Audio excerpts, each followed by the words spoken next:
celebrating the connection with our pets. This is Animal Radio, featuring your dream team, veterinarian Dr. Debbie White and groomer Joey Villani. And here are your hosts, Hal Abrams and Judy Francis. A big show today. We have Alison Eastwood. She is back. This is her third appearance. Yes, it is. And I think she's saving some chimps, some monkeys. Chimpanzees. Wasn't it her dad that shot the chimpanzee in that movie? What was that movie? Yeah, it was. Or was it the orangutan? Well, it was an orangutan. Yeah. Do you remember that movie, guys? They didn't shoot him. Every which way but... What, Loose? Yes. Yeah. Her dad. Wow. That was Clint Eastwood. Yeah. So we're having Alison Eastwood back today. And she's trying to raise money, I think. Crowdsourcing, doing something like that. Well, I guess all these chimps that have been used for testing in laboratories are being released. Can't she just save them all? Doesn't she have the money to save them all? Why is she asking if people... I wonder what trauma. These poor animals They go through a lot. You know what? Probably a lot. These animals that she's saving have been injected with hepatitis and HIV. So imagine that. Gosh. So we'll talk about that in just a few minutes with Alison Eastwood. Joey Villani, what do you got on tap today? Did you guys hear a cricket in the studio, or was it me? I hear it. I don't hear it. I always hear that noise in my head. Guy. Well, I'll tell you what. It's good because I hear a cricket and I'm going to be talking about ears.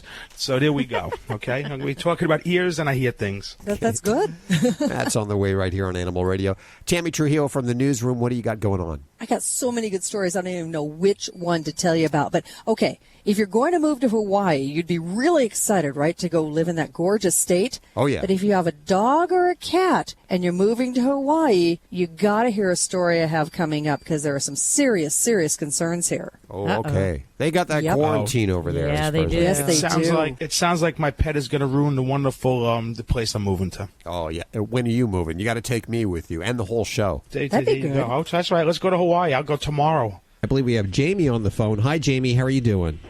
Oh, I'm doing great. How are you doing? Good. Where are you?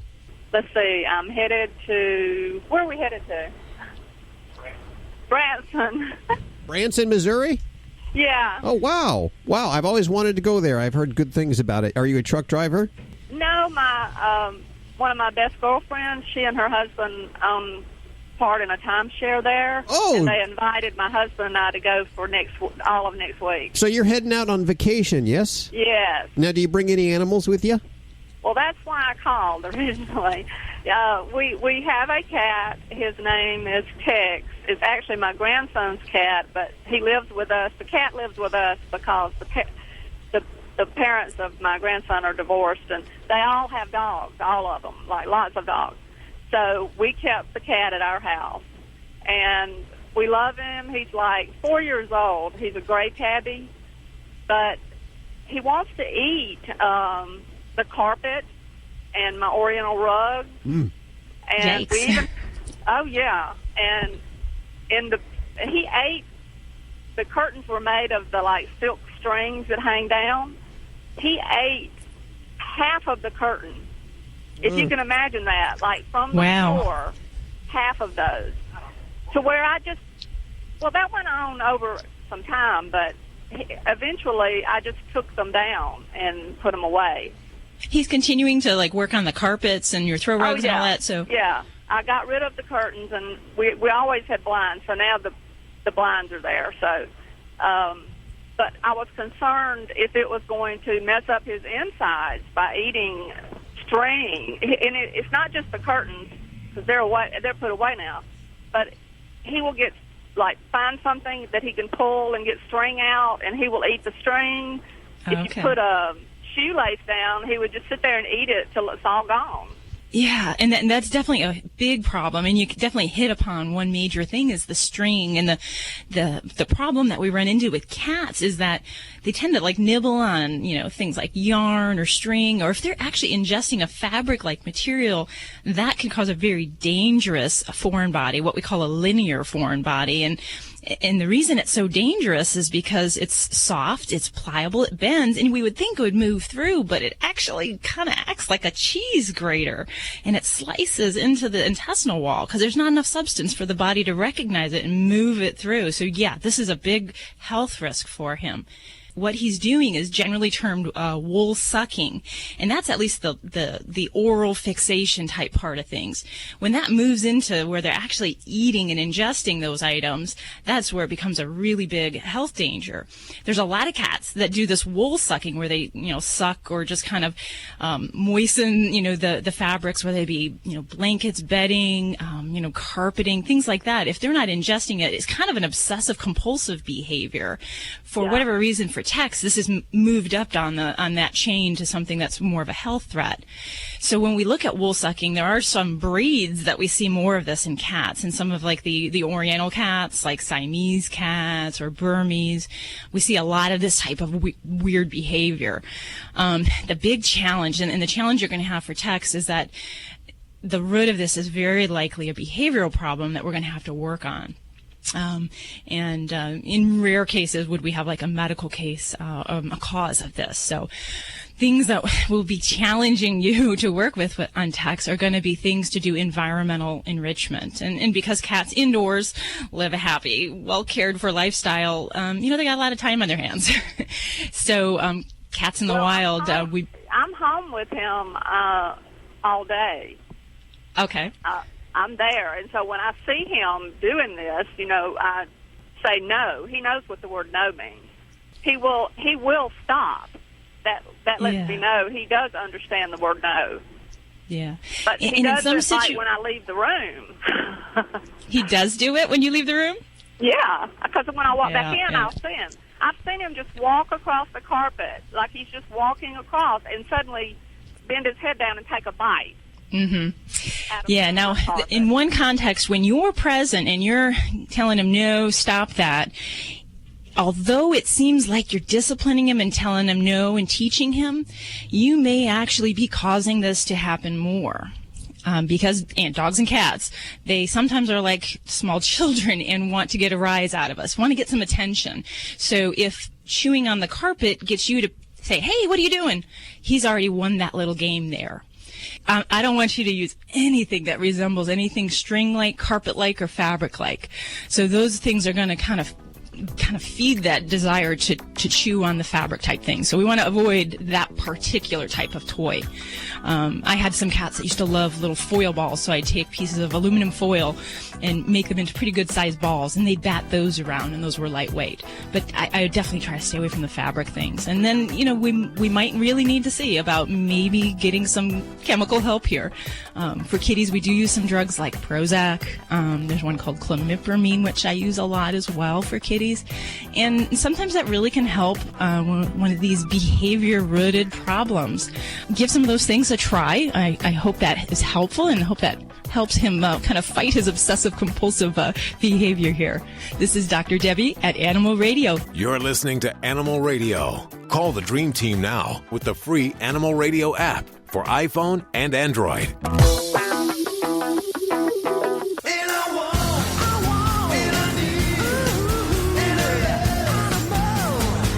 Hey, it's Vinny Penn coming at you again with another thrilling installment of The Party Animal on Animal Radio.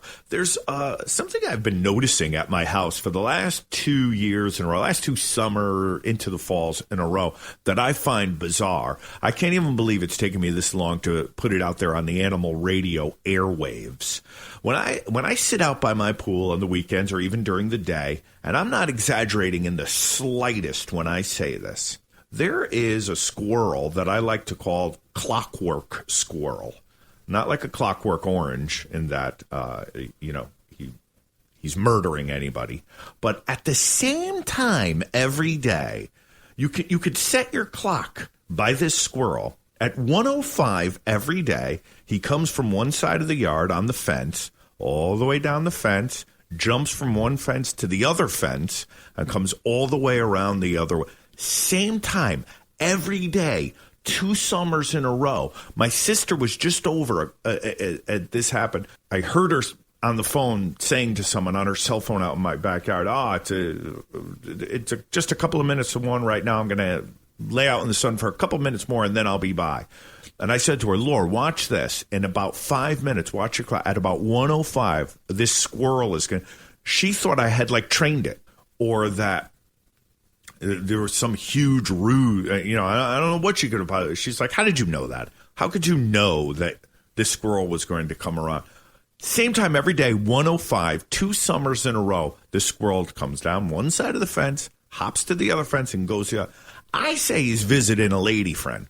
I say he's got his nuts in mind, and he's visiting a lady friend. No one else seems to have a reasoning as to, are they that patterned a creature?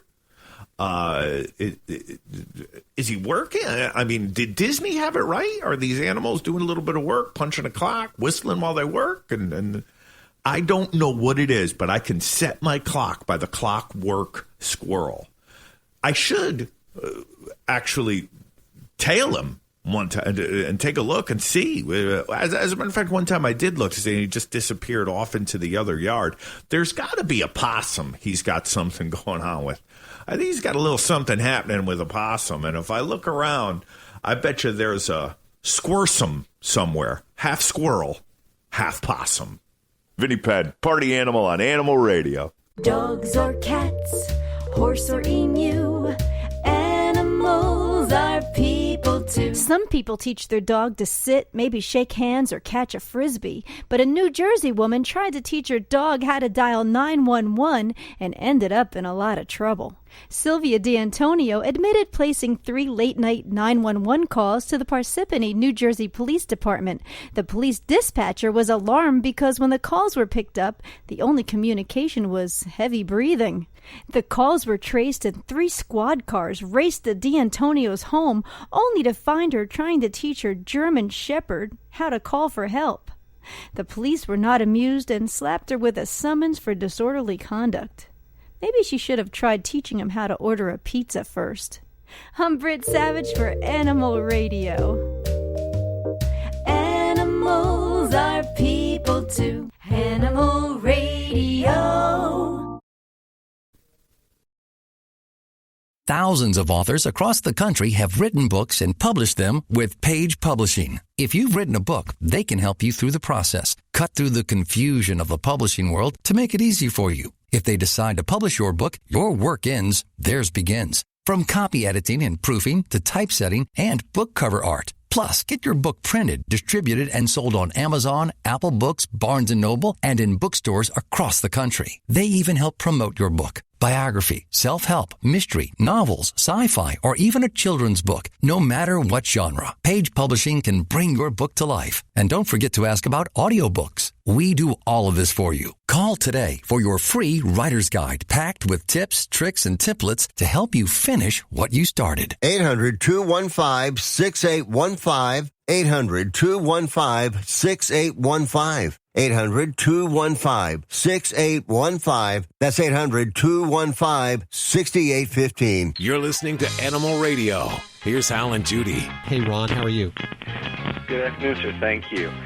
Dr. Debbie, I've got a question for you. I've got the love of my life is a 13-year-old miniature Australian Shepherd, and she's, of course, getting up a little bit in years, and her vet is wanting me to switch her over to a high-fiber food. Now, I've had her on pedigree for quite a few years and having some challenges finding a source of that is, I know I'm going to have to gradually wean her over to that. Is there another possible brand I can look at? I know several in the field you're in believe strongly in the science diet stuff, and I've not exactly had the best luck with that over the years. So I'm trying to find something that will give her what she needs, because I want her, not that she's spoiled. I draw the line at dressing her in clothes. I will say that up front. There's nothing. Let me just say, there's nothing wrong with that. I'm with you, Judy. I want her to have the best of what she needs, because I've had her for 13 years, and Lord willing, I think she, her previous vet had said she could be up to 20 years.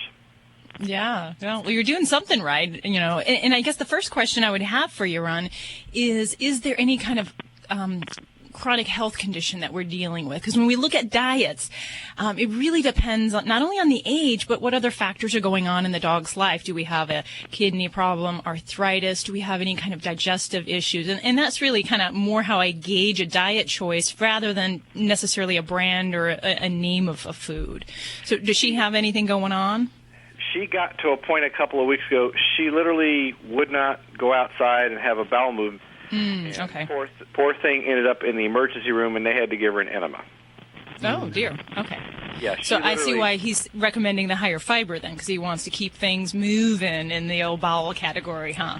That's what my guess is, and I'm just trying to think of the best thing. You know, I mean, if apparently Pedigree's going through a whole line change, and so that's why I'm probably somewhat challenged to find theirs right now. One thing I will not give her is Old Roy. I'm sorry. I don't even give that to a dog. Thank you. Well, and I have to tell you, Ron, everyone's different, but I haven't had a lot of success with Pedigree in my patients. I see a lot more inconsistent stools with that. Now, some folks say it works wonderful for them. And I'm not out to food bash, but I'd say I want to look for a good quality food. If you don't like Science Diet, that's fine. There's a lot of other great diets out there. Currently I like a lot of the Royal Canin diets. They have different life stage. They even have some breed-specific foods. I don't know if I'll go that far to say a Chihuahua diet is different than a Poodle's diet. I think that might be a little bit silly now, but I think if you're looking for good brands like Nutro, Royal Canin, if you like kind of going towards some of the more natural choices, you can look at some of the organic diets, but those can be a little bit harder to kind of stay on top of as far as in kind of a nationwide, for me to advise you in your area there. But I'd say, if you haven't had good success with Science Diet, try another. Let's try IAMS. And if your veterinarian does not have a specific diet that they have in mind, because sometimes with constipation, I will use prescription level diets.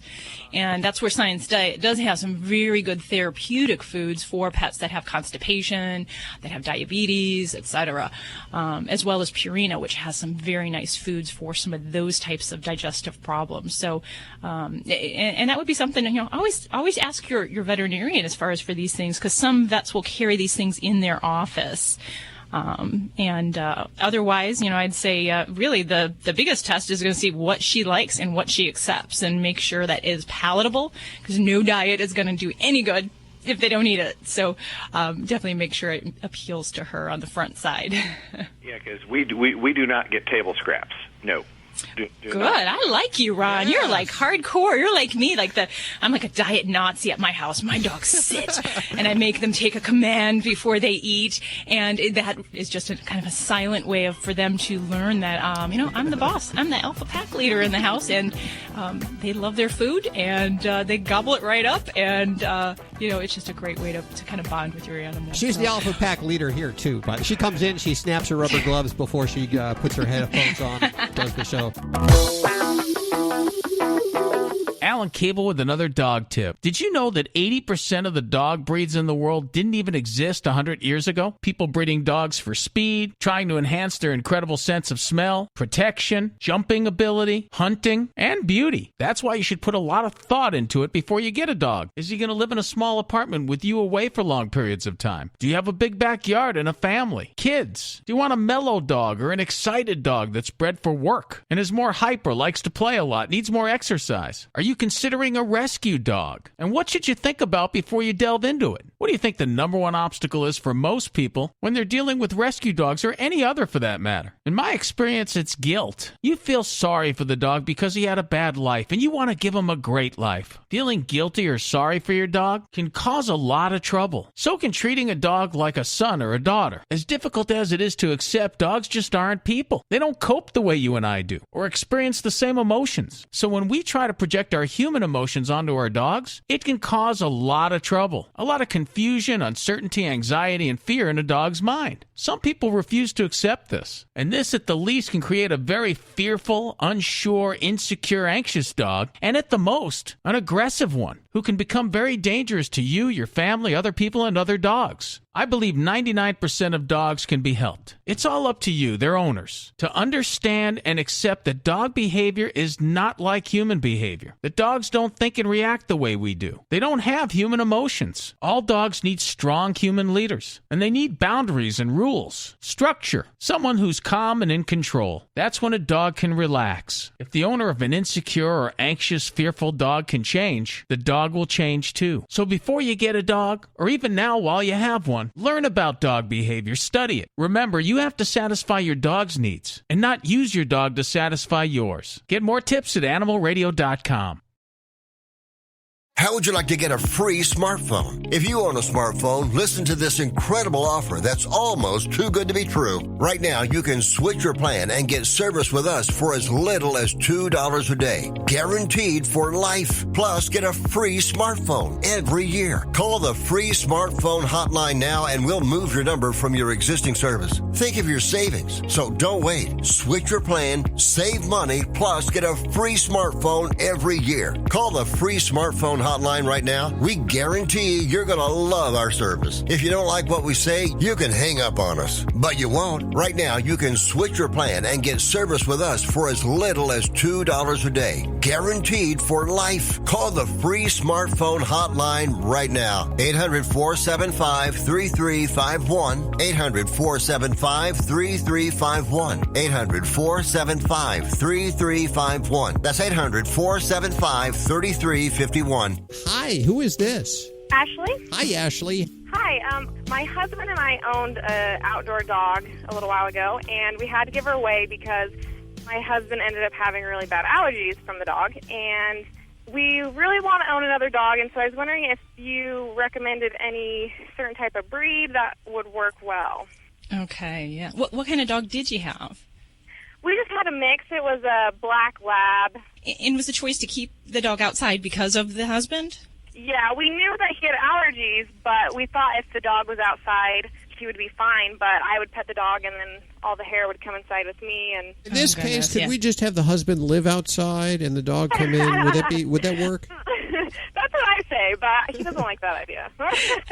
Well, that depends on how severe your husband's allergies are. Because if it's mostly like hay fever type signs, that's one thing. But, if we have someone who's really got a severe allergy where it could be like a life-threatening issue, boy, I think you'd have to make some tough decisions there about, the pet consideration. As far as like for dogs, I'd say there certainly are some breeds that we kind of characterize as less allergenic. But the basic thing with pet allergies, when people are allergic to pets, it's sometimes the hair, but a lot of times it's actually the dander or the saliva. So, you can't really get rid of that with most of any dog. So you're always going to have that. But for dogs that shed, they spread those allergens more efficiently around the house. So you'll get hairs that distribute that all around for your poor dear husband to have to deal with at a later time. So I would tend to look for dogs that don't shed. And that kind of leaves you in the whole breeds of dog that, we've got the kind you have to get clipped or shaved, groomed of some sort. Schnauzers, Shih Tzus, Poodles, Bichons. And you can always go with, something a little bit different and kind of quirky, like the Mexican hairless breed dog, which is amazingly one of the most common winners of the ugly dog contest out there. So. They're just misunderstood. Let us know if it works out, okay? I mean, if you had to get rid of the husband or not, okay? Okay, I will. This is an Animal Radio News Update.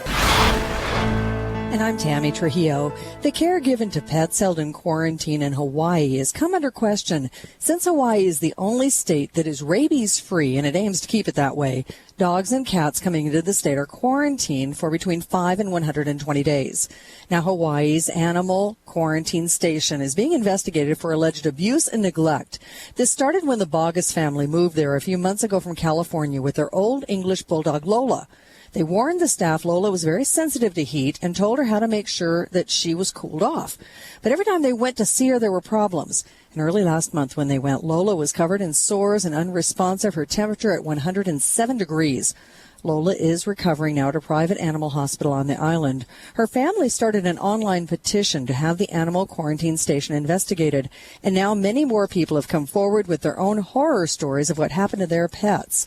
Hawaii's governor says the Department of Agriculture is handling the investigation. Well, would you use a shock collar on your dog? That question is getting a lot of interest lately. Researchers at London's University at Lincoln say the collars can not only be physically damaging to the dog, but also emotionally damaging. Makers of the collars say there's no evidence of any long-term harm to a dog's welfare. The collars have been banned in parts of the UK and Canada. No sign yet of that happening here in the U.S. at this point. And the world's tallest dog, Zeus, has died. Zeus was a beautiful Great Dane. He lived in Otsego, Michigan. He was just 5 years old. But because of his size, he died of natural causes due to old age. Zeus reached 44 inches from the floor to his shoulder. Zeus was also a therapy dog, and he spent a lot of time making people smile at area schools and hospitals. He was truly one beautiful and amazing animal. This has been an Animal Radio News Update. Get more at animalradio.com. You're listening to Animal Radio. Here's Hal and Judy. Judy's always looking for hero people. This week's hero person, Carol Smock. She's the founder of the Brown Dog Foundation. How are you doing, Carol? I'm doing well, thank you. How are you? Good. So tell me about Chocolate Chip, your little chocolate Labrador retriever that you had. Well, I adopted him from a lab rescue group. He had been surrendered to the local pound with a tumor that they believed the originating family was probably unable to afford treatment because it was a very rural market. And they thought that he'd either find a good home or that he would be let go peacefully. Thinking that they were doing the right thing, they surrendered him, and he made his way to a lab rescue group and finally into my house. And did you deal with the tumor? How did that go down? So the rescue group was able to collaborate with the University of Tennessee at the time and have that tumor removed. So when I adopted him, he was post-operative and a few years later was deemed cancer-free. Sadly, he re-presented with stage 4 lymphosarcoma. How old was he? He was just over 10 years, right about 10 and a half years old when he was finally diagnosed the second time. Was he amused for starting the Brown Dog Foundation? He was absolutely the muse. I consider Brown Dog Foundation his legacy. What do you guys do over there?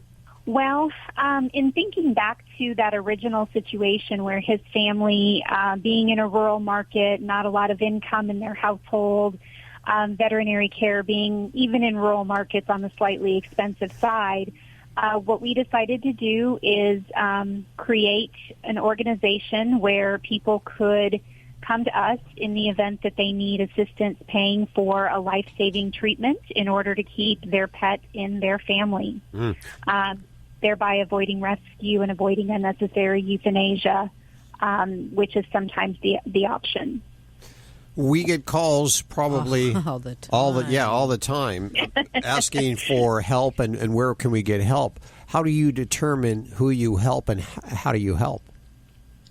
Well, there is a request process, and I will share. Unfortunately, we get far more requests than we have finance to take care of. So we do tend to prioritize those cases where the pet can truly be restored to a good quality of life. It is a temporary situation that we're resolving for that pet. And then, of course, just making sure that the families have been providing good care, adequate care, not, we're not expecting everybody to be over the top in their care, but at least providing for the basics for their pet, as well as spaying and neutering. How many animals have you helped so far?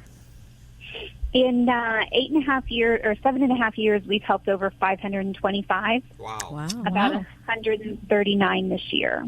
And what kind of things are people asking for? What kind of surgeries? So interestingly, we have 3 programs. The first is that we assist by just providing referral and guidance to lower cost alternatives, which allows people that have the money that they can afford an alternative treatment afford it on their own. Then we have a scenario where we assist with the removal of tumors, abscess teeth, stitching up wounds that are becoming repeat infected kinds of things that aren't healing on their own. So getting that care to ensure that the wound is going to heal properly. Lots of diseases I can't even begin to repeat the names of, where there's a one-time treatment and then the pet is typically resolved. That's what I was going to ask, if you typically might help more with something, say a dog that has a traumatic injury to its eye and needs its eye removed versus a pet that needs long-term glaucoma care, something kind of that distinction? Exactly. And that's only for the time being while we're still in the throes of raising more money. And speaking of raising money, it takes a little bit of money. How do you get your money? Well, through the goodness of the communities. We, in the past, have done different types of events.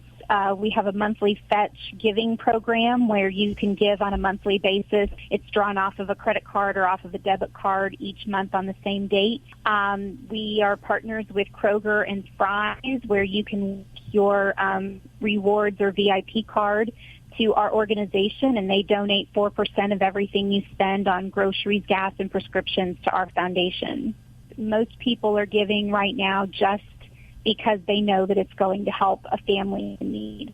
Well, I've said this before, and I'll say it again just in case you're a new listener. If you're doling out $20 to the ASPCA or the Humane Society or the AHA, it's probably going to come back to you in a solicitation for more money. These big organizations don't need it. Think locally or help organizations that are making a difference like this organization right here. Our hero of the week is Carol Smock and her organization, BrownDogFoundation.org, helping animals get through tough times. You said over 500 animals so far. Do you know numbers of what happened to those animals? Yeah, about 30% have already gone on to their next stage, the Rainbow Bridge. Of course, a lot of the animals we helped early on have now aged into passing. The average length of life after a treatment is right around 3 years at this point in time, and we've had some dogs. I mean, some of the dogs and cats we helped in 2006 are still alive today. So it really depends on what their age was when we helped them and what the situation was. Okay, well, you're doing great work, Carol. Thank you so much for joining us and telling us your story today. We appreciate it. Happy to do it. Thanks for including me. Of course. You know, and I mentioned this about the hero of the week. I say it could be somebody who is helping one animal or who's helping a lot. In this particular situation, Carol is helping a lot of animals. Yes. And with your help, you could be a hero. Drop her a couple of dollars, and we'll put all her information over at the animalradio.com website.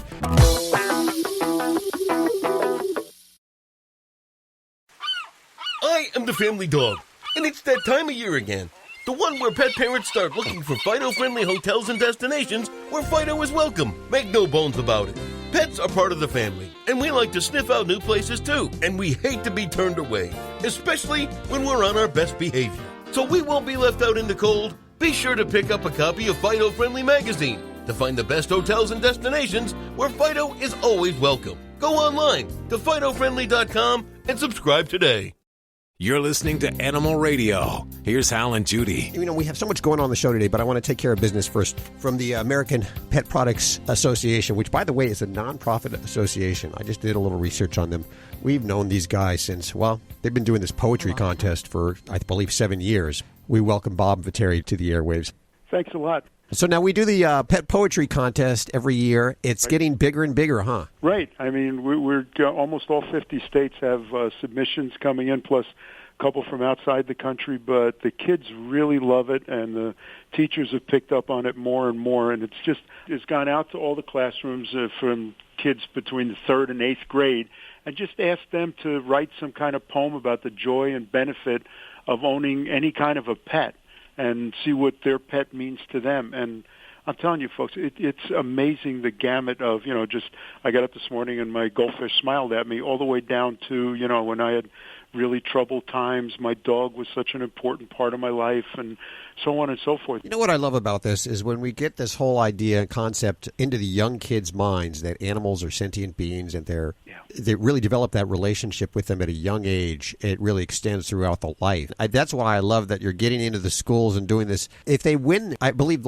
first place is a scholarship, $1,000 scholarship to spend on pet-related education in the classroom. Is that correct? That's for the classroom, and on top of that, the kids get a $250 gift certificate for pet products. Ooh. So the pet that they wrote about that they love, they really get to spoil them.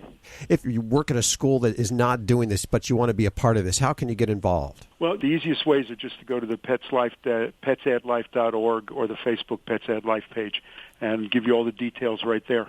We'll put all the information over at animalradio.com. You guys also do the Pets Add Life video, kind of viral video campaign that we all have seen these videos of the dogs yapping away.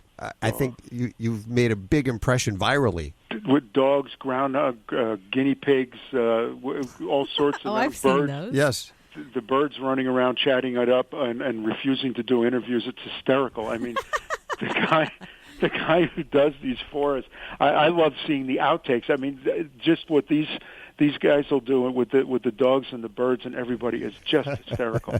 But that's worth a look. Yeah, check out that at petsaddlife.org. Well, Bob, thanks so much for coming back on the show. I appreciate it. Will you do me a favor? Will you send us the poem that wins this year? We're going to post it over at animalradio.com. Yeah, there's one for each grade, 3rd through 8th, and we'll send you each one of the winning poems, and that would be great. I think you'll find them really, really interesting. Awesome. Thanks, Bob. Take care of yourself there. Let's head back to the phones. Hi, Doug. Well, good afternoon. How are you doing? I have a champagne-colored Pomeranian.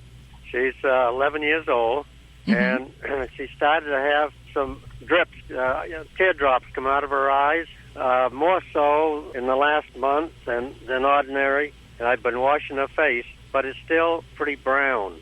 I had her to the groomer yesterday, and we were talking about it might be in her diet. Now, her diet has never changed since I've had her. I have her on Elpo or pedigree and lamb and rice, chicken and rice. She gets that in the morning after we have our walk. And the other dog is a little toy Yorkshire Terrier, and so they don't really eat too much of the wet food. Okay. So they get about an eighth of a can. And I know if you're not a regular listener to the show, we're always kind of battling back and forth about brands of dog food. So there's what we call the premium brand foods, and then there's kind of the grocery store brands. And it sounds like you're kind of shopping in that grocery store brand. And I don't know that if this has been a problem that's come on just now, that I'm going to necessarily go looking at the diet as a cause. And am I correct? Is this a problem that's only really appeared now as she's gotten older, or has she had this through her whole life? It's just more so now, and it stains more than it used to. Okay. She has always had a little, but, nothing that would make it dark brown. Well, Doug, I'm going to tell you the first thing that I would examine in a pet who has this concern. And is it one eye or both eyes? Both eyes. Both eyes. Okay. One of the first things that I look at, especially in an older pet that has a more sudden buildup of an eye discharge, is I'm going to actually look inside the mouth. And I'm going to go looking for dental disease. Sometimes we can't see it with our plain eyes, but believe it or not, those dog teeth go very deep up into the sinus cavity. And if there's a little bit of infection brewing under the gum line, it can actually cause eye problems in dogs. So we can see more tearing. We can even see sores appear below the eye. And so that would be one of the first things that I would look at. And I would certainly say that should be checked by a veterinarian, not a groomer. So I'd want to make sure we do a good, thorough exam. I have one of the best orthopedic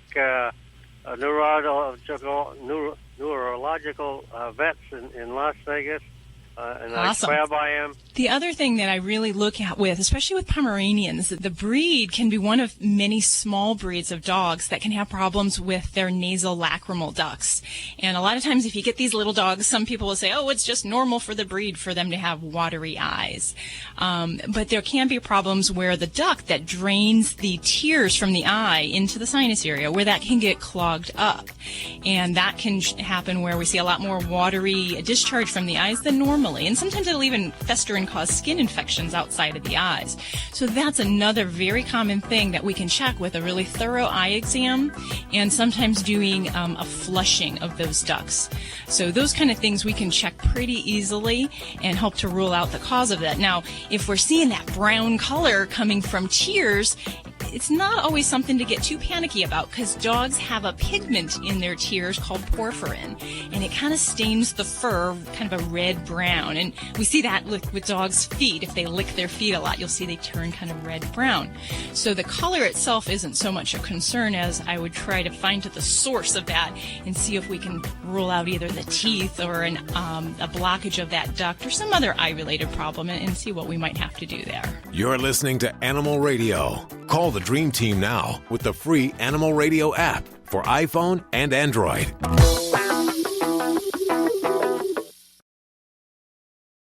Thousands of authors across the country have written books and published them with Page Publishing. If you've written a book, they can help you through the process, cut through the confusion of the publishing world to make it easy for you. If they decide to publish your book, your work ends, theirs begins. From copy editing and proofing to typesetting and book cover art. Plus, get your book printed, distributed, and sold on Amazon, Apple Books, Barnes & Noble, and in bookstores across the country. They even help promote your book. Biography, self-help, mystery, novels, sci-fi, or even a children's book. No matter what genre, Page Publishing can bring your book to life. And don't forget to ask about audiobooks. We do all of this for you. Call today for your free writer's guide packed with tips, tricks, and templates to help you finish what you started. 800-215-6815. 800-215-6815. 800-215-6815. That's 800-215-6815. Celebrating the connection with our pets.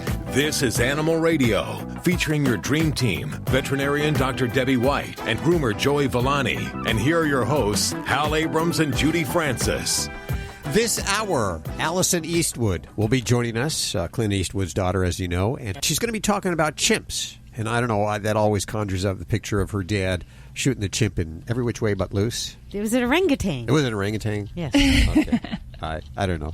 But she'll be joining us in just a few minutes talking about the many hundreds and thousands of chimps that are in research and going to a new Chimp Haven in Louisiana. So very excited to hear about this in just a couple of minutes right here on Animal Radio. But first, let's take your phone calls. We want to talk to you because really you're a crutch for us. Dr. Debbie is here. Dog father Joey Villani is here. Ladybug, the studio stunt dog. We all want to talk to you right now. And we're going to line 2 where we have Bob. Hey, Bob. Boy, 2 Bobs in a row. Hey, Bob, how are you doing? Oh, I'm sorry. I got to press that button. Hey, Bob, how are you doing? It's Todd. It's pretty good. How are you today? Very good, Todd. What's on your mind? Okay, what it is we purchased this little small Chihuahua. She is 6 months old, and she weighs 2 pounds. Aw. And the thing about it is my wife's wanting to put her on heartworm medicine, and I've heard through rumors that the small dogs like that don't need to be on heartworm medicine, and I don't really want to be taken advantage of. Oh, that's bullpucky. I'm telling you, a dog's size does not make them immune to developing heartworm disease. So, no, this baby needs to be on heartworm preventative. What part of the country are you in? Mississippi. Oh, my God, yes. Across the country, they go with us on the truck, all 3 dogs, and they are out here, and that was another thing that kind of concerned me. Yeah. No, especially if you're doing cross-country traveling. The American Heartworm Society has actually published statistics that shows that all of the 50 major states do have heartworm disease, differing exposures and incidence of disease, but this baby needs to be protected. And I'm not afraid of her being 2 pounds. Fortunately, for the dosing range of most of these products, they start at 1 pound and go all the way up to maybe 25 as the first interval. The important thing to know with the heartworm preventatives is that the dosage, say for a lot of the common ivermectin-containing products, they're actually in micrograms, which are 1,000th of a milligram. So we're talking very small, low doses. So this isn't likely to be a problem even for a 2-pound dog. So I am not worried at all. I want to get your baby protected. And listen to your wife, for God's sakes. Oh, yeah, okay. Well, you know how it is. You hear certain things. I wanted to hear it from a professional. Well, you know what the answer always is to your wife? The answer always is, yes, dear, sorry, I was wrong. I agree with you 100%, but she is not here right now, so she doesn't know I'm asking. Yeah, sure, dear, let's do that. No problem.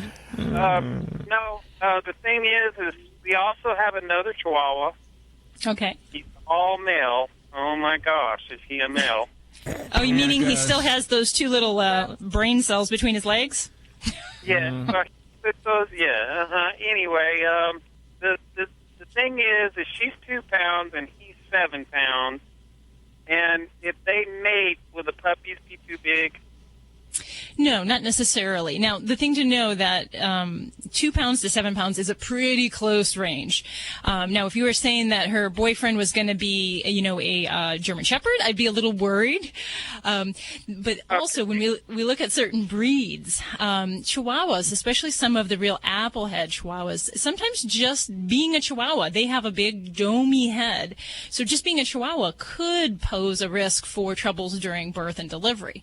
Other breeds like Bulldogs, Boston Terriers also have kind of big round heads, so they can get stuck in the birth canal irregardless of the size of the father. So before you do make that commitment to breed, and we do not advise breeding, there's oodles of dogs in the shelters. In fact, in Las Vegas, almost 50% of the dogs in our shelters are Chihuahuas, so we don't need more of them. We don't need to make more, as lovely as they are. I would advise you. Think that these two would make such pretty puppies, see, because she is black and white and has a little gold in her or tan. Aw, she sounds lovely, but you know what I'm going to tell you is that every day gorgeous, lovely little black and white Chihuahuas are put to sleep because everyone keeps breeding these babies. So I would have to say I'm not a fan of breeding these babies. If you do need to do it and you feel compelled to do it, make sure you do consult with your veterinarian. We need to have these babies up to date on their shots and be prepared for a possible C-section. And that's the one thing people aren't always ready for. Yeah, there's health risks there. Well, and, cost, too. I had a family, they weren't prepared for a C-section. They thought it'd be a great experience. And then, $1,500 later, they're like, I can't afford this. Well, great reason to spay and neuter. So think about that, Todd. Just my little commercial message there. And I wish your babies very well and hope they're doing good. And get that baby on heartworm preventative right away. Thanks for listening there, Todd. We appreciate it. Bet he didn't expect that barrage there when he called. Hey, Tony. Hi, how are you? Good. Where are you calling from? I'm calling from Las Vegas. Las Vegas. Hey, awesome. I know you're here, Dr. Debbie. I've communicated with you a couple times via email about my children. Awesome. So who are we talking about today? Well, actually, both of them. I'm contemplating. I'm just seeing a lot of stuff out there right now about toilet training, and I've been contemplating trying to venture out into that. And I'm really on the fence. I think it would be a really great idea, but they're 11, and I know that that's still possible. But my fear is rebellion and elimination in areas that are not going to be acceptable while I'm in the process. I'm just kind of curious if you've experienced this with other patients and what their experiences have been. And we are talking kitties, right? Yes, sorry. Because I can't help you if we're talking children in the least. No, cats, yeah. Whether it's a boy and a girl, yeah. Okay. All right. Thank goodness. Whoosh. That was out of my my milieu here. So yes, it depends. Potty training, toilet training, a older kitty can be done. But I'd have to say that, I definitely prefer it in younger kitties, just because I find that they're a little bit more malleable in their toilet habits. For an older kitty, yes, we could run into some problems with avoidance and not wanting to use the toilet in place of the litter box. That being said, I know many clients who have done that successfully, and the cat prefers the toilet. Really? I think a lot of it is on an individual thing. Now, the only thing I would caution in an 11-year-old cat, if we're asking them to change not just the litter box, but we're asking them to jump up to a much higher structure, there's a lot of kitties in that age group that can have lower spine disease, basically spinal arthritis, and jumping up that high might be asking them a bit much. Now, it's not the kind of thing cats complain about, but it is one of the more common reasons that a kitty might not want to crawl into their regular litter box. So age-wise, I might be a little less apt to recommend that for that reason. But you sound like you've looked into it a bit. So have you dabbled into it? There's a couple products out there I've researched on the internet. I've also seen a few videos on YouTube, and they show, and I know it's a process. I know it's bringing the litter box into the bathroom, raising it up a couple inches a day, getting them used to the height. Both of them are very spry. I don't have anytime I walk into a bathroom and one of them follows me and they immediately jump up onto the toilet, just to get closer to my level. So I don't know if the spinal thing is an issue, but like you said, they don't complain about it.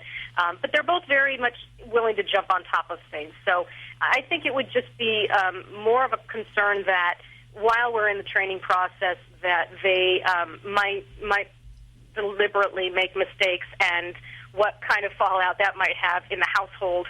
If it was just me, I wouldn't care, because as far as I'm concerned, I understand that. But I've got other members of the family that may not be as generous with that as I would be. So, they might not clean up the duty.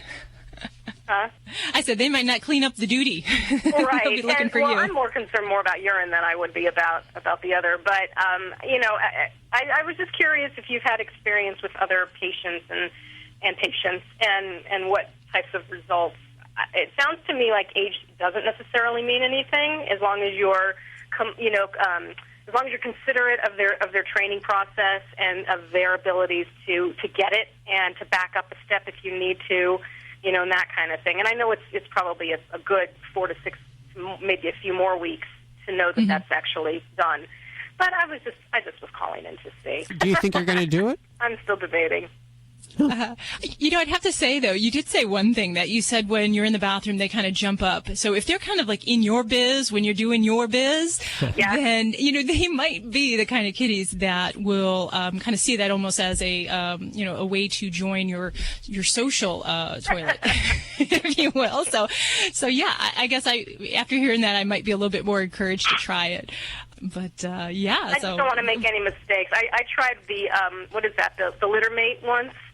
And without realizing it, I had it on the automatic, so it scared the daylights out of them. And it took me a while to coax them back into using, I should have had it not on the automatic. I should have had it as soon as I know that they've left the room, go in and turn it on and let it do its thing. But I think I scared them off of that. Anyway, I appreciate your time and your opinion. Send us pictures if it works. Oh, there's pictures all over the internet that it works, and they are hysterical. I mean, the videos are just too much, and you just watch them and you're like, gosh, I really wish that was mine, because I would save so much money. Do you have 2 bathrooms? I have 3. Oh, okay. I've got one that would be ideal for them, because I could put the litter box in front of the toilet. There's definitely the space for it to have that capability. So I have thought it through. I think it's just taking the step. But I wouldn't want to have to share the toilet with the cat.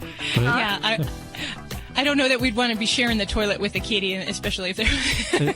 Don't leave any interesting reading in there, or you'll never get it. The in. toilet that the kitty's using, it's probably better to leave it that's their bathroom. Yeah, probably theirs. Oh, okay. Something to think about, too. I hadn't thought of it that way either. Yeah. Okay, well, thank you very much.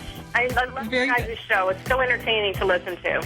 It sure is. Thanks. Thank you for calling today. You're listening to Animal Radio. Call the Dream Team now with the free Animal Radio app for iPhone and Android.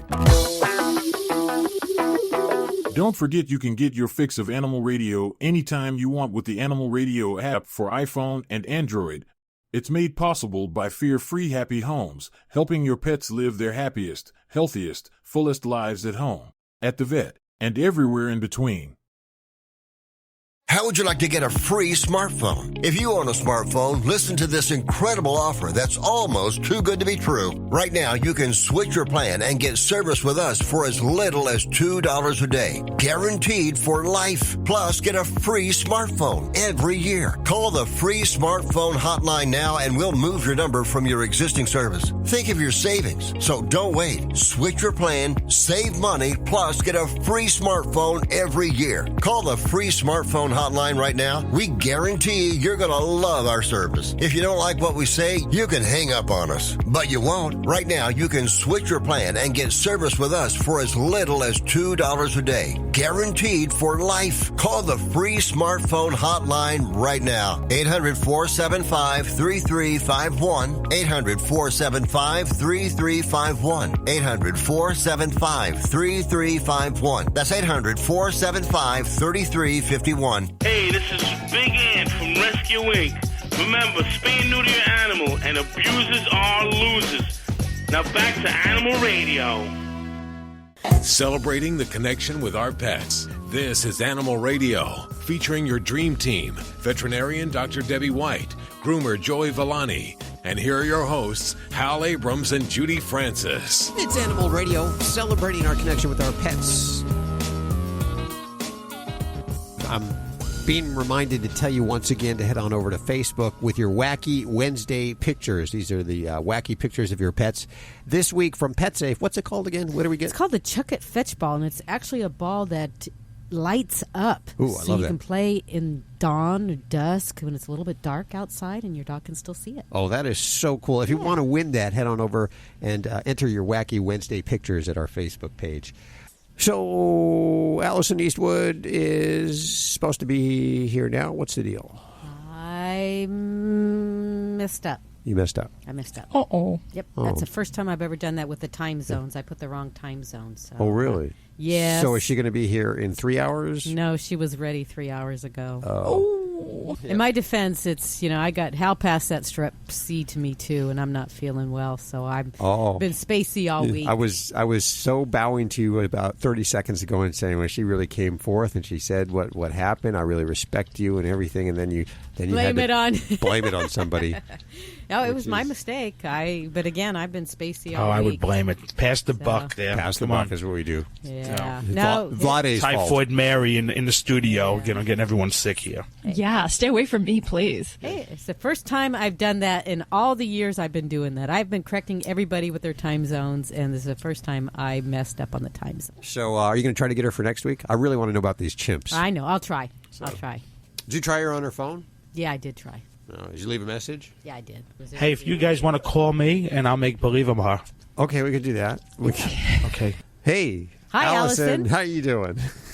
Hi, I'm working with these chimps. Yeah. So I understand these chimps, they've been infected with all kinds of disease like HIV and hepatitis C, and they've been experimented on their whole life, and you're taking them to a brand new Chimp Haven located in Louisiana. Is that correct, Allison? I think you have the wrong number. Well, that's the deal with Allison, and she needs to raise, it looks like she needs to raise over $500,000 per year to keep these 110 chimpanzees in chimp. What do they eat? Chimp bananas. Chimp chow. Chimp chow. So we're going to get her on. She's starting a crowdfunding, and you know what? Her dad's got to be filthy rich, and she's got to, she's probably inheriting it, but she is starting a little crowdfunding thing. So I'm interested to know why.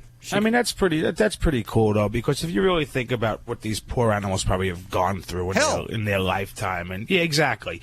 The $500,000 is the least that could be done to at least rehabilitate and give them some sort of life again. We'll try to get her on next week right here on Animal Radio. We apologize for that, and you two are really lousy. Do you do any impressions at all? Yeah, I do. Any Joey good Villani, ones, real good. Joey? Yeah, yes, I do myself real well. Okay. I can't believe I did that. Oh, that's okay. We all screw up. Well, you guys screw up. Yeah. Hey, Mike, welcome to the show. I have Dr. Debbie right here for you. Hi, how are you doing today? Good. Great. Yeah, we had a little incident a couple weeks ago where our dog, medium-sized dog, decided that a rawhide chew bone was something that you devour and not chew on. Oh, and when I looked over, I could tell the dog was choking because it was thrashing its head around. Okay. So I know how to do CPR on a dog from the sides of the chest, but I was like dumbfounded. And I know the Heimlich for humans, but I was dumbfounded how you would do it on a dog. So I had to just dive down and stick my hand down her throat as far as I can get it, and luckily I was able to grab it and pull it out. Mm-hmm. Yeah. But life would have been much simpler with a Heimlich technique.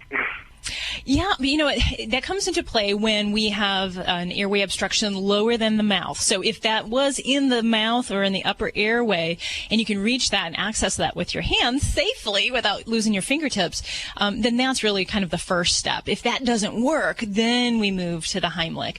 And, in dogs, there's a lot of different techniques. You can do basically a modified human Heimlich.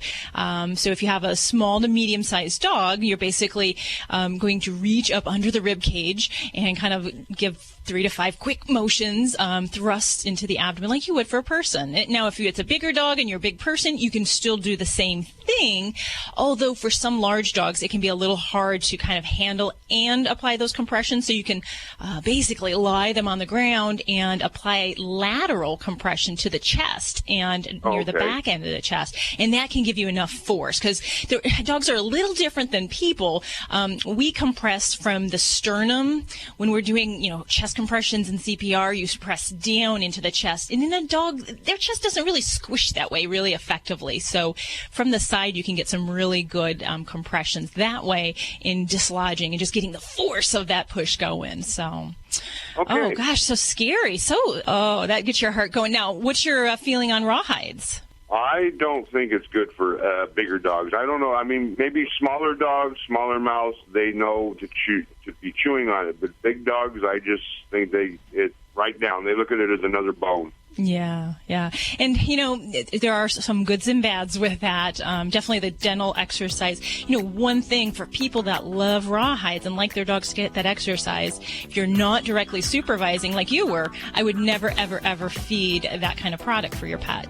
Right. But even with cautions, there are some other rawhide styles that might be maybe a little bit less tendency for choking. And those are the compressed rawhides, which are the really heavy duty, not the chopped up rawhides that they squish into cute little shapes, but it goes under high pressure where it's really thick and heavy, and there's not those little knots on the end where they can get those little pieces caught. But that might be one other alternative that has less of a choking potential for you.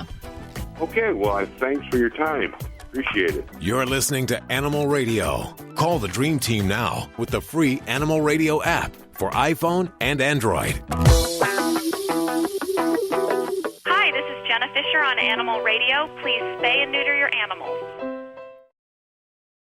Thousands of authors across the country have written books and published them with Page Publishing. If you've written a book, they can help you through the process, cut through the confusion of the publishing world to make it easy for you. If they decide to publish your book, your work ends, theirs begins. From copy editing and proofing to typesetting and book cover art. Plus, get your book printed, distributed, and sold on Amazon, Apple Books, Barnes & Noble, and in bookstores across the country. They even help promote your book. Biography, self-help, mystery, novels, sci-fi, or even a children's book. No matter what genre, Page Publishing can bring your book to life. And don't forget to ask about audiobooks. We do all of this for you. Call today for your free writer's guide packed with tips, tricks, and templates to help you finish what you started. 800-215-6815. 800-215-6815. 800-215-6815. That's 800-215-6815. You're listening to Animal Radio.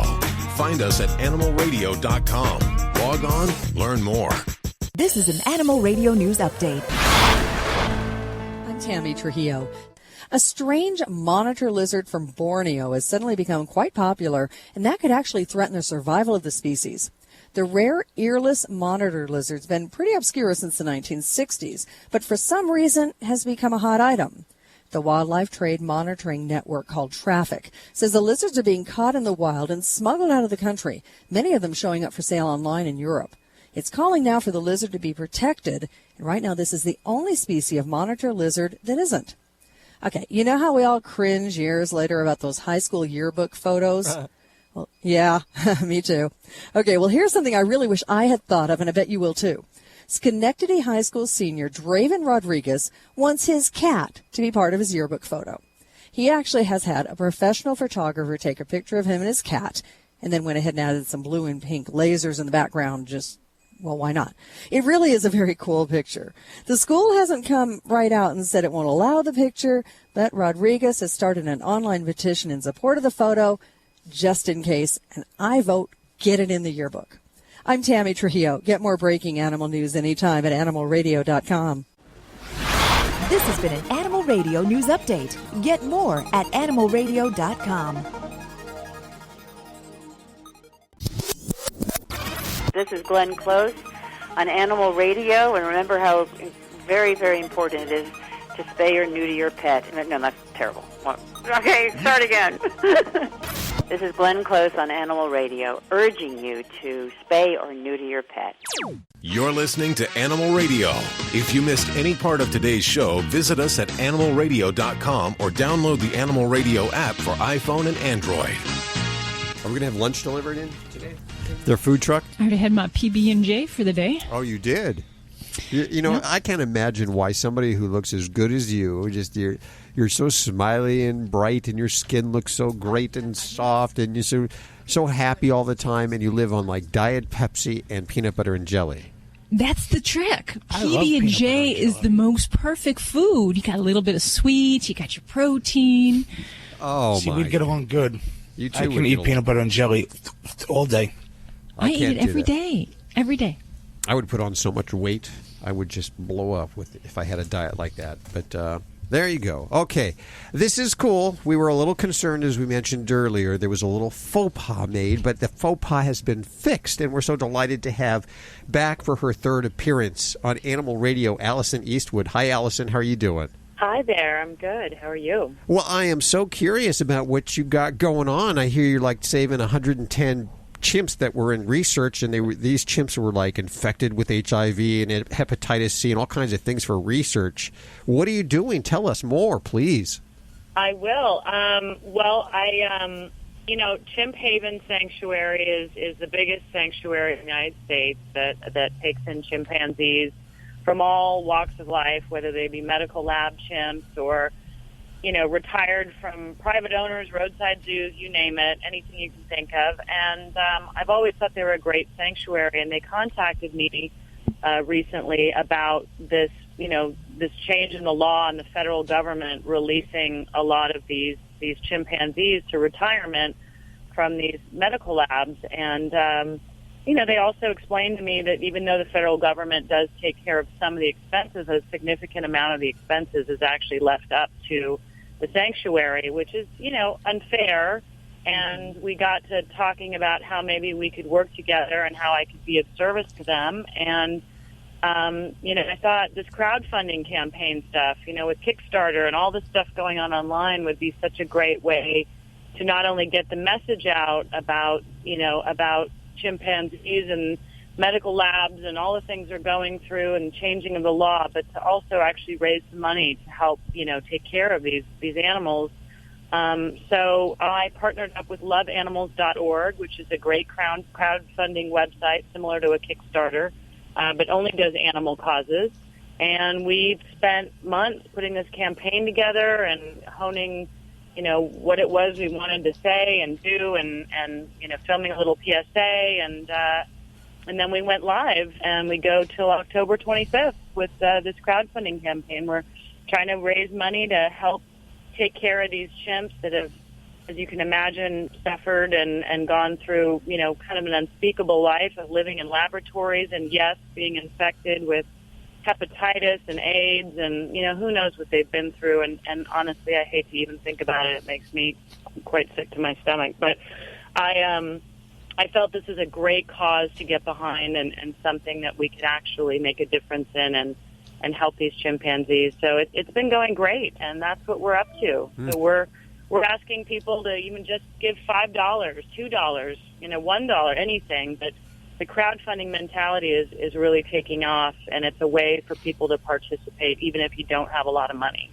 How much money does it take per chimpanzee to save them or keep them housed there? I mean, I can't imagine it'd be too terribly expensive. Well, the biggest issue is building all these enclosures. Oh. There's over 100 chimpanzees that are all coming out around the same time, within a few months of each other. So building their habitats is very expensive because Chimp Haven doesn't believe in just having these little tiny, places. They don't want to take them from labs and have them just go back into kind of a horrible, small, unnatural environment. They build really beautiful habitats so that, they can spend the rest of their lives in a somewhat natural environment with trees and enrichment and toys and things that they might have or might have in a different environment. So, it is expensive. The enclosures, building anything, as we know, is expensive. And then the daily care, I'm not sure the exact number of how much it costs per day, but it adds up a lot when you look at the enclosures and then you look at, daily care and feeding and toys and, it adds up. So, And they live to be 50, 60 years old, don't they? Yeah, I think they can live. I mean, they're very similar to humans. We share very close DNA. So yes, they can live, a long time. Well, that's why they were being used for research, is because they're so close. But you talk about the laws. Has the law changed where they've stopped all treatment on these animals, experimenting on these animals, or are they still doing it on some? Yeah, I think they're still doing some of it. These are federally funded laboratories, so these aren't private labs, which I don't have that much experience about what goes on with primates in private labs. But these are federally funded labs, and the government basically cut the funding, and they now are looking to retire them. So it's a good thing that our government ran out of money on this one. Yeah, really, that's the truth. Yes, there's something I can stand behind is cutting that funding for that sort of thing. I wish that they'd take that funding and put it into our educational system for the humans on the planet. But I don't know where it's going. But they cut that funding out, and it's a great thing for a lot of these chimps that have spent pretty much all of their lives or most of their lives in a lab. Mm. Yeah. What? How much is the goal for the crowdfunding? And if you don't reach it, does that mean you get zilch? Oh no! Thank God it doesn't work like that. Why? Our goal is $50,000. We wanted to do something that we felt for our first kind of major crowdfunding campaign that we could obtain, but that was also significant. If we don't make it, we don't make it, but we still get the money. 100% of whatever gets donated goes to Chimp Haven. The loveanimals.org does not take any money. Nobody takes any money. It all goes to Chimp Haven. So it's a great cause. There's no hidden fees or the money goes whatever. So it all goes to them, and it might it would help, I think, for sure. It would make a good dent, at least for 1 year, to help pay for all their care and some toys too. Okay. Yeah. So let's give out the website. It's loveanimals.org if you want to make a donation for the crowdfunding for this awfully needed money. I mean, it really is needed badly to put these animals up because the government just dumped them. I mean, they didn't really they stopped the funding for the programs or the researches, but they didn't really have any foresight as what are we going to do with these chimps, right? And they don't think. I don't think they think that stuff through, and because they do live a long time and they do require a lot of care. It isn't just that they're okay. Well, they're just kind of expendable. They're really wonderful creatures that are very aware and are very similar to people. So you can only imagine that they know what's going on, and they need to have a chance to have a little bit of a normal life and to live in a social environment where they can hang out with each other and play and do the things that humans do together, because they're very close to us. Okay. Well, Alison, thanks so much for coming on and telling us about that. And, of course, I want listeners to also check out eastwoodranch.org. We'll put links to everything over at animalradio.com. And hopefully we'll talk to you again soon. Alison, thank you so much. Take care of yourself. Thank you. Let's head back to the phones for your calls. You're listening to Animal Radio. If you missed any part of today's show, visit us at animalradio.com or download the Animal Radio app for iPhone and Android. How would you like to get a free smartphone? If you own a smartphone, listen to this incredible offer that's almost too good to be true. Right now, you can switch your plan and get service with us for as little as $2 a day. Guaranteed for life. Plus, get a free smartphone every year. Call the free smartphone hotline now and we'll move your number from your existing service. Think of your savings. So don't wait. Switch your plan, save money, plus get a free smartphone every year. Call the free smartphone hotline hotline right now, we guarantee you're going to love our service. If you don't like what we say, you can hang up on us. But you won't. Right now, you can switch your plan and get service with us for as little as $2 a day. Guaranteed for life. Call the free smartphone hotline right now. 800-475-3351. 800-475-3351. 800-475-3351. That's 800-475-3351. You're listening to Animal Radio. If you missed any part of today's show, visit us at animalradio.com or download the Animal Radio app for iPhone and Android. Let's head on over to Lucille. You know, there was a B.B. King song, Lucille. Was that written about you, Lucille? Yeah. Hi. Hey, where are you calling from today? Calling from Burnville, Pennsylvania, near Reading. Listen to WEU. Oh, they are such a great station. I love those guys over there. Well, tell us, what is going on? I have the dream team here to answer any of your questions. Okay, I wanted to talk to Dr. Debbie, and I've had a cat, I guess, about 3 weeks now.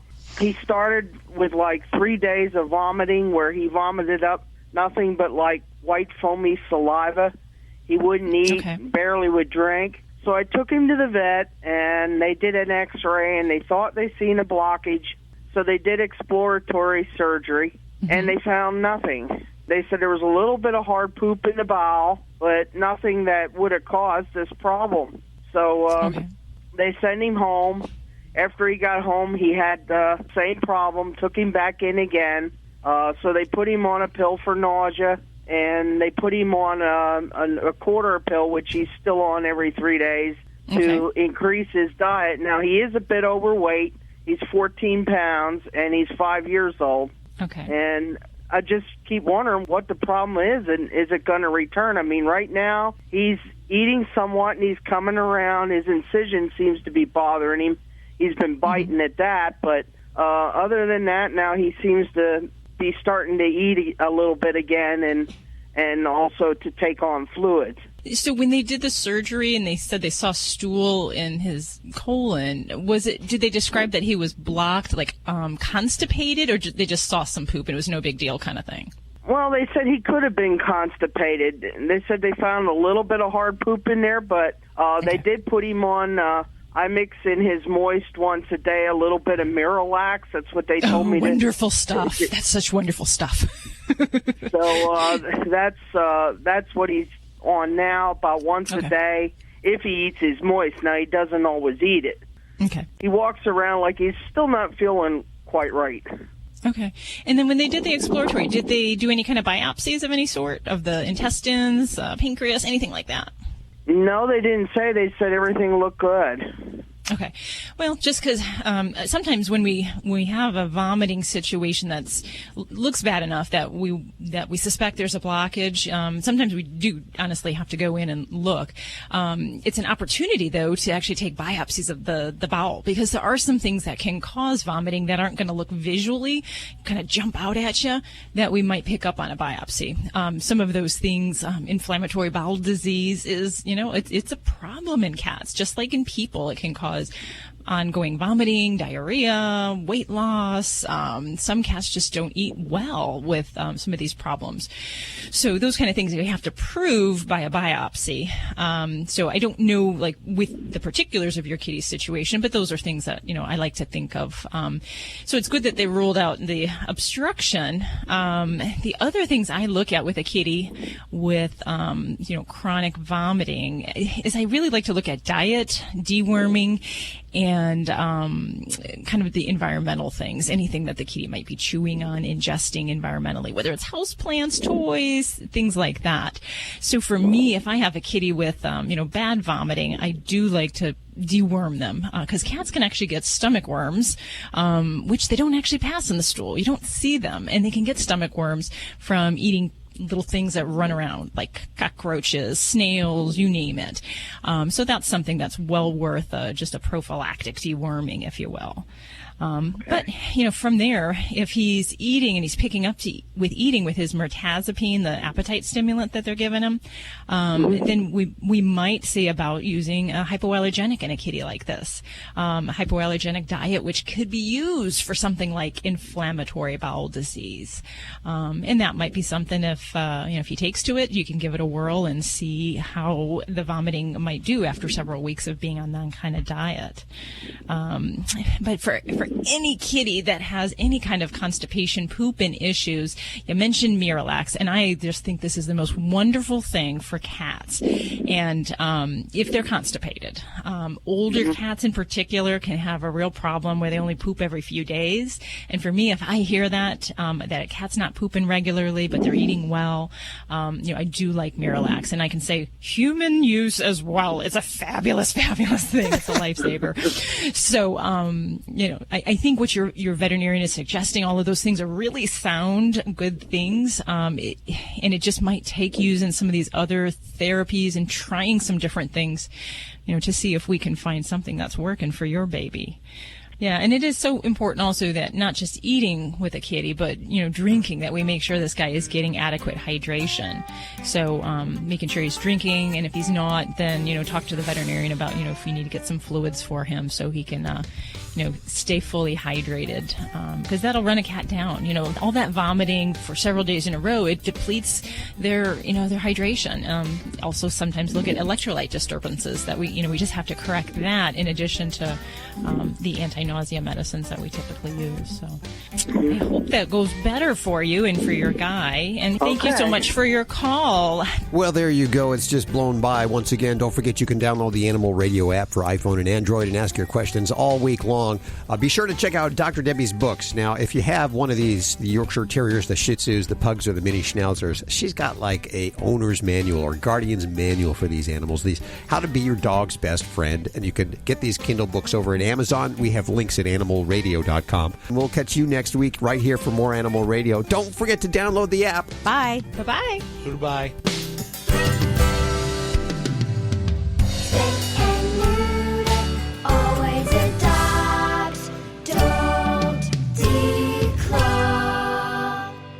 This is Animal Radio Network.